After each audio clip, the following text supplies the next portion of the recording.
سلام كمي تمسيو كبرات تخاتلتنا عب جرمن عب صرغيا مسمر A45 ناي حنتي ايرتراويت كم زخونه زنگرلو زلو كفال ريسا ترخيبو حنتي عب مزوار مكينا زنبرت سبيتي كاب سنبت ناب لومسوني عب زوج حليتي كباب ساعة 3 نبوليس دويلا اتا سبيتي حد زين بروز الشغل نجر عب منقد رخيبا خمزلخا نابلات بوليس حبيرا بوليس جزي خيوسده ناب تستبهل بوتا بصيحو አባላት ፖሊስ እቲ ዝረኣይዎ ኣእዳው ሰብ ኮይኑ ንበይኑ ተቆሪጹ ዝወደቐ ምዃኑ ኣረጋጊጾም በዚ ከዓ እቲ ጽርግያ ሙሉእ ብምሉእ ተዓጽዩ መርመርቲ ገበን እውን ናብቲ ቦታ ተላኢኾም ዓቃቢ ሕጊ ብዘይካ ኣእዳው ካልእ ክፋል ሬሳ ዝኾኑ ኣካላት ወዲ ሰብ ተረኺቦም ድዮም ኣይተረኸቡን ንዝብል ሕቶ መልሲ ክህብ ኣይደለየን እቲ ንበይኑ ተቆሪጹ ዝተረኽበ ኣእዳው ግን ኣሰር ኣጻብዕቲ ምስ ተላዕለ ናይ ሓንቲ ኤርትራዊት ኮይኑ ጸኒሕሎ ክብላ ሓያሎ ማዕከናት ዜና ጀርመን ይጽብጽብ ኣለዋ እታ መዋቲት ብልክዕ መን ከም ዝኾነት ግን ፖሊስ ብወግዒ ኣይሓበረን እቲ ቁራጽ ሬሳ ብኸመይ ናብቲ ከባቢ መጺኡ ክሳብ ሕጂ መልሲ ዘይተረኽቦ ሕቶ ኮይኑ እናቐጸለ ክሳብ ሕጂ ብዝተገብረ ምጽራይ ግን እቲ ጉዳይ ምስ ሓደጋ ዘራኽብ የብሉን እቲ ተዓጺዙ ዝወዓለ ጽርግያ A45 ሎምሶኒ ዳግማይ ተኸፊቱሎ መርመርቲ ኣባላት ፖሊስ ጀርመን ግን ስርሖም ይቕጽሉ ኣለዉ እዚ ዜና እዚ ምስ ተጋውሐ ንብዙሓት ኣሰንቢዱ እኳ እንተኾነ ብፍላይ ኣብ ማሕበረሰብ ኤርትራውያን ነበርቲ ጀርመንን ዓለምን ግን ሻቕሎት ፈጢሩ ይርከብ እቲ ጉዳይ ምስ ገበንን ቅትለትን ዝተሓሓዝ ከም ዝኾነ ርድኡ ኮይኑ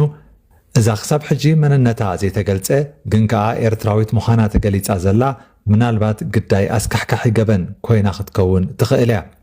ፖሊስ መርመራ ኣብ ዝዛዘሙሉ ኣብ መወዳእታ እቲ ሓቂ ክግለጽ እዩ ዝብል ግምት ኣለና እዚ ዜና እዚ ግን ኣዝዩ ኣሰንባዲ ኮይኑሎ ትማሊ ኣብ ጀርመን ዝተዘርግሐ ዜና ንብዙሓት ኣሰንቢዱን ኣሻቂሉን ኣሎ ኣብ ዓቢ ጽርግያ ኣውቶባን ከባቢ ፍራንክፈርት ኣብ ጽርግያ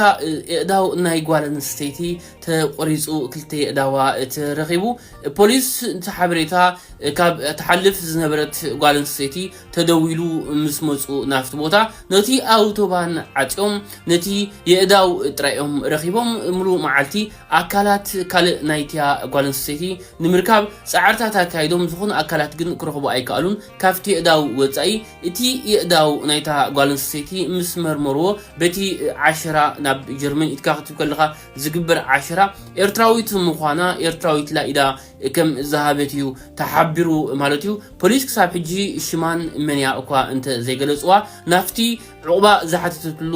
ቦታ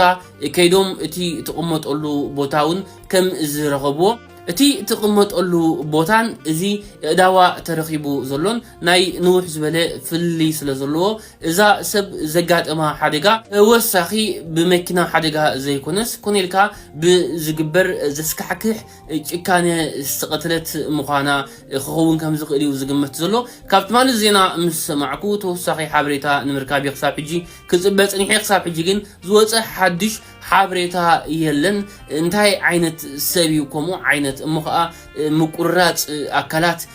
ጨኪኑ ክገብር ዝኽእል መቸም ክትሓስበውን የሸግረካን የጸግመካን ብጣዕሚ ግን የሕዝን ንዓኣ መንግስቲ ሰማይ የዋርሳ ኣይሳእንና ይቕንየለይ